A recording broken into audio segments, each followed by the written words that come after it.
The profound relief that had come to her in bringing the Gordon episode to the surface was very apparent, but there was still a long way to go. On Friday, Robert Cunningham came again to visit his wife. He was given permission to take her to the coffee shop. Now I can tell you some good news, Virginia.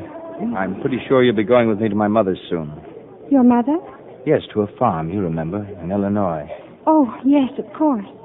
Sometimes I think I'm not as sick as the others here. But they say that if you think you're well, then you're really sick. If I say I'm sick, maybe that means I'm well. The trouble is I can't be sure of anything. You can be sure of me, darling. Like the other night. Last night? Yes, last night, I think. I heard a scream, and I didn't know if it was me who screamed or not. If it was I or not. When you start worrying about your grandma, you're really getting well. Am I?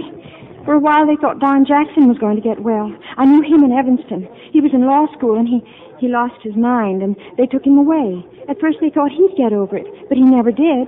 Shouldn't even think about Don Jackson. I remember his mother. She said, "My real boy is dead. He's happy there in a world of his own, with his own kind." Look out for the train!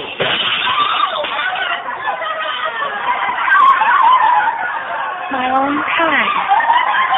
These people. My own kind. Robert. Yes, Robert. You must. I must what, Virginia? You must divorce me. It's not fair for you to be tied to me. You should have your freedom. My freedom? The few hours I can spend here, You're talking too fast. I can't follow you. Virginia, I love you, darling. Yes. Did Dr. Kick say anything to you about Gordon? Gordon? No, he didn't. But he did tell me that you're going to staff. Staff? Yes, I've heard about staff. Where's that? Well, it's a group of doctors, dear, and they talk to you a little before you go home. It's nothing to be afraid of. Dr. Kick want me to go? Dr. Gifford says you're well enough. The important thing is that you want to go home with me. You do, Virginia, don't you? Back to Illinois? Yes, Robert. Yes. Everybody wants to go home from here.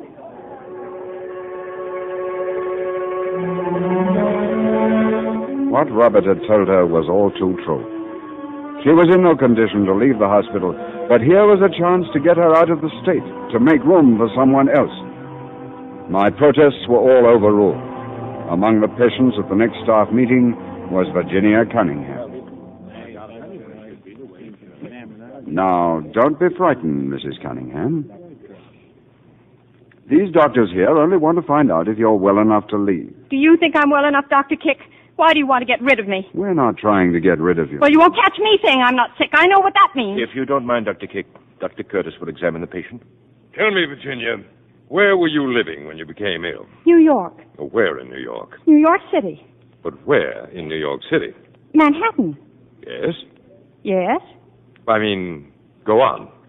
Go on about what? I'm trying to find out your address in New York. Oh, I knew all the time that's what you meant, but I don't know. Please, God, please help me. Has your husband been here to see you? Yes. How often does he come here? As often as the rule allows. How often is that? Why, don't you know? I know all about it. I'm simply trying to find out if you know. Well, I can't see what difference it makes. Would you change? What's your husband's occupation? He works for some publishers. No, that was way back. He's a farmer, isn't he? I thought he was an auditor. Oh, yes, for the Alden Hotel. Alden Hotels? Isn't he working for the Kraft Hotels? No, he works for the Alden Hotels. I'm sure you'd recognize your husband's handwriting. Now, what do you see on this piece of paper? I see that my husband has written that he's employed by the Kraft Hotels, Incorporated. Well, what do you say to that? Well, if he says Kraft, it's Kraft. I was mistaken. I'm sorry. I'm terribly sorry. Dr. Gifford, there's a full report on this case. It's only too clear that... Please. Go on, Dr. Curtis. Now there, Mrs. Cunningham, have you ever worked yourself? Beg pardon? Have you ever worked yourself? That's better, thank you. When you have that cigar in your mouth, it's hard to understand you sometimes. No. Forgive me, please. Well? Yes. Yes? Yes? I'm sorry, I know what you mean. You want further information. My number was 564-12-1113. What's that? My Social Security number. You mean you can remember a number like that, but you can't recall your home address? I'll try to remember. Only please don't wave your finger at me. I'm trying to answer. All right, I'll give you an easy one. How old are you? I feel sick. Now, come on. How old are you? Please don't shake your finger at me. If you just try to help yourself. Dr. Gifford, this must be stopped before it's too late. Stop what? Come now, come. Take your finger away. Please, take it away. Don't tell me you don't know your own age. It's a very simple question, isn't it? Don't do that. Don't do that. Don't do that.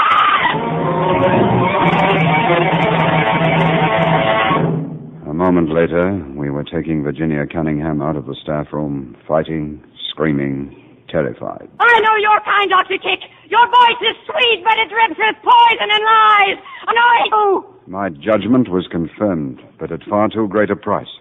She had not been ready to face a staff examination, and now she'd suffered a prolonged relapse, and her confidence in me was shattered. It was weeks, many weeks, before she was well enough even to see her husband again. Oh, yes. Yes, I'm very glad to see you, Robert. But that terrible little man you were just talking to. Dr. Curtis? That was Dr. Curtis, dear. Dr. Curtis? Oh, I thought he was a patient here. But I'm sure there's something terribly wrong with him, Robert. Yesterday he came into the ward and asked me why I bit his finger. Yeah, I guess he's a little unhappy about that. He must be crazy or something. Robert, I didn't bite him, did I? Did I? Well, that's what they say, dear. I don't understand. When? At the staff meeting. Oh, they asked you about my job, didn't they? I should have told you, Virginia. You see, the Kraft Hotel people bought out the Alden chain, and I guess I just neglected to tell you. I never thought they'd be asking you questions like that. I bit him. But it isn't like me to go around biting people. Well, the next time you want to bite someone, don't pick out such a big shot. I'm sorry. I know it isn't funny, but I can't help laughing. Is Dr. Curtis really so important? Well, he's over Dr. Kick, and Kick's pretty important here. Did you say Kick? Look, Virginia, it wasn't Dr. Kick who sent you to staff. It was all my fault. I guess I was too anxious to get you out of here. Kick was the only one who tried to stop it. Then he is trying to help me. He wasn't lying to me. He wasn't lying to me. Oh, Robert, I'm glad.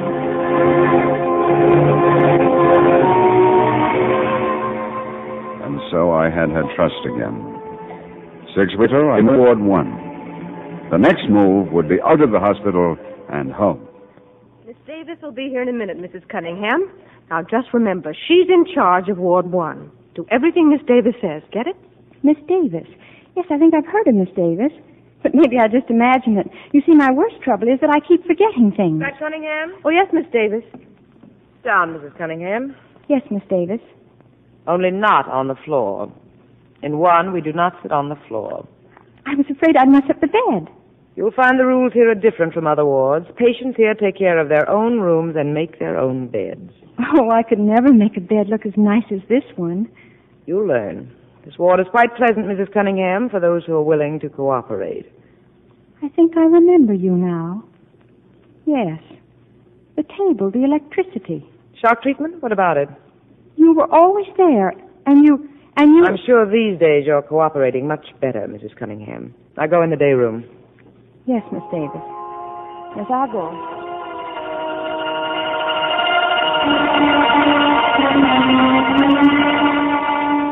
And she's just created another disturbance. Maybe you can get somewhere with her, Dr. Kick. I certainly can't. Oh, here's the doll she took from Valerie. Well, Mrs. Cunningham? We were in the day room. Valerie gave me the doll. I gave her cigarettes, and she gave me the doll. Apparently, Valerie says you took her doll. And Miss Davis seems to agree. Oh, don't you believe me, Dr. Kick? I didn't steal it. Really, I didn't. I know you didn't. But why get so upset about a little rag doll? I tried so hard to keep my promise and not make any trouble here, but it wasn't my fault. Really, it wasn't. And why didn't you just give the doll back to Valerie when Miss Davis told you to? All right, go on. Take her part, just like Father, and then getting angry with me. What do you mean, Mrs. Cunningham? What do I mean? What? Do you mean that once, when you were a child, your father was angry with you? Unjustly? Oh, that. It was nothing. It all happened because of a little doll. It belonged to my friend next door. I had traded dolls with her. I wish you'd tell me about it. Tell you?